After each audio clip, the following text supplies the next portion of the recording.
Kalau mengikuti hawa nafsu, seperti contoh misalnya hak yang sudah jelas, contoh saja warisan, kan? Warisan sudah dibagi-bagi nih.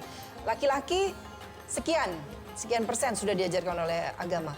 Perempuan sekian, kenapa sih nggak dibagi rata aja? Kan sama aja anaknya, maksudnya gitu kan? Kenapa nggak dibagi sama-sama saja? Itu akhirnya saking si yang saudara perempuannya ini merasa memiliki kekuatan, merasa dia kakaknya, harus disamaratakan. Seperti itu sama aja mengambil hak orang lain seperti di itu ya, luar walaupun daripada keadilan, di luar daripada keridoan dari yang ada ahli warisnya, maka jadi berbuat dosa dia. Nah, di sini Bunda sampai Nabi menghimbau, man farra min mirasi warisihi, siapa orang yang berbuat curang dari warisan ahli waris yang mesti didapat lantas dia nggak berikan, kata Allahu mirasahu minal jannah yaumal qiyamah. Niscaya Allah putuskan orang yang begitu, jangankan surga, baunya pun gak akan Allah berikan. Pemirsa, ini bicara yang namanya Allah Maha melindungi terhadap hamba-hambanya. Saya teringat akan suatu cerita di mana lewat sebuah hadis yang dinukil oleh Al-Imam Nawawi dalam kitab Riyadhus Shalihinnya, diceritakan oleh Abdullah bin Umar, di mana Nabi menceritakan kepadanya perihal 3 kelompok manusia. Ada 3 manusia yang dia tujuannya tadiannya berteduh di dalam goa. Karena dalam kondisi hujan lebat, tujuannya untuk berteduh, tapi manusia punya rencana, Allah lah yang menentukan. Di saat mereka bertiga berteduh, tiba-tiba di luar dugaan daripada, di luar perakiraannya, itu batu besar dari gunung itu jatuh percis menutup daripada mulut gua untuk keluar masuk. Sehingga ketiganya tidak bisa keluar. Terjebak di dalamnya. Terjebak di dalam gua ini.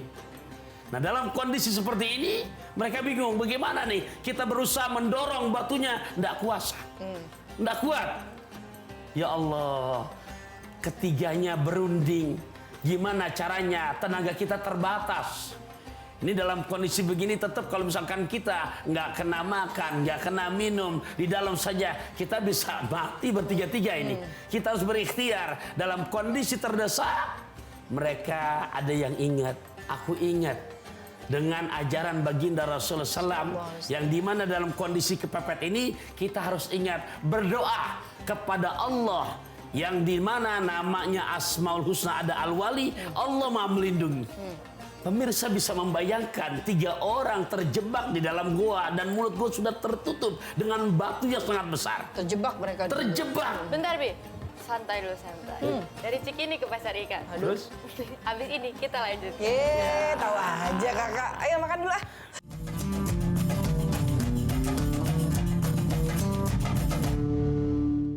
Alhamdulillah, kita lanjutkan kembali kajian kita di Asmaul Husna. Kakak tadi udah dapat ikannya, yuk kita lanjutkan. Pemirsa, jadi dalam kondisi terdesak begini, ketiganya berunding. Ingat akan ajaran yang diajarkan oleh Nabi kita Muhammad sallallahu alaihi wasallam.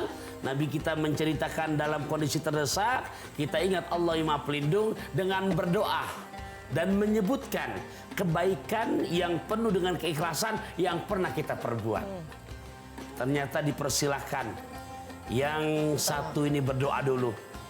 Dia pun ngangkat tangan dan mulai berdoa, ya Allah, saya masa hidup saya pernah punya kedua orang tua dalam kondisi sudah sepuh, dan saya berjualan. Setiap saya pulang selalu memang saya berikan minum susu untuk kedua orang tua kami itu. Ternyata di saat kami sudah siapkan susu dan kami pulang dan kami temui di dalam kamarnya, biasanya kami yang selalu membantu meminumkan kepada keduanya. Dan saat itu, malam itu, mereka sudah tertidur pulas istirahat. Kami nggak berani ya Allah untuk membangunkannya. Yang seperti biasanya nanti setelah dia minum, baru kami berikan untuk anak kami dan juga adik kami.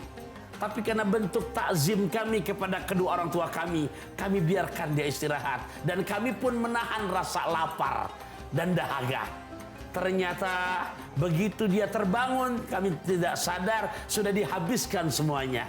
Kami ikhlas Kami ridho untuk kemaslahatan kedua orang tua kami. Ya Allah, sekiranya itu kebaikan yang Kau anggap dan Kau terima sebagai wali kami. Ya Allah, izinkan kami melindung padamu ya Allah, karena Engkau lah yang maha memberikan perlindungan. Bisa kami untuk mendorong batu ini. Setelah dia berdoa begitu Kak, Bun, pemirsa, dia dorong batu itu dengan izin Allah bisa tergeser. Alhamdulillah. Tapi belum semua, baru tangan doang satu. Ya, belum. Mundur yang satu, berdoa lagi yang anak muda. Ini anak muda berdoanya lain lagi. Ya Allah, saat itu kami punya saudara sepupu. Dia perempuan, cantiknya bukan main. Ya Allah, ke Cikampek naik mobil bis, perfect abis. Ya Allah, anak saudara perempuan sepupu kami itu datang ke tempat kami.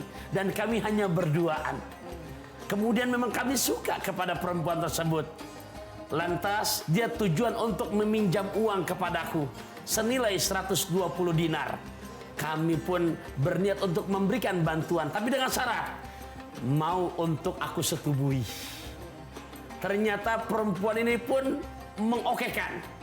Dan uang aku berikan. Dan di saat akan aku mengikuti nafsu burukku, maka perempuan ini berkata, pantaskah sesuatu yang belum halal untuk kau ambil dengan begitu mudah? Akhirnya aku ingat, ini perbuatan dosa. Masya Allah, sampai sekarang bahkan uang-uang yang dimana kepunyaan emas pun aku berikan kepadanya.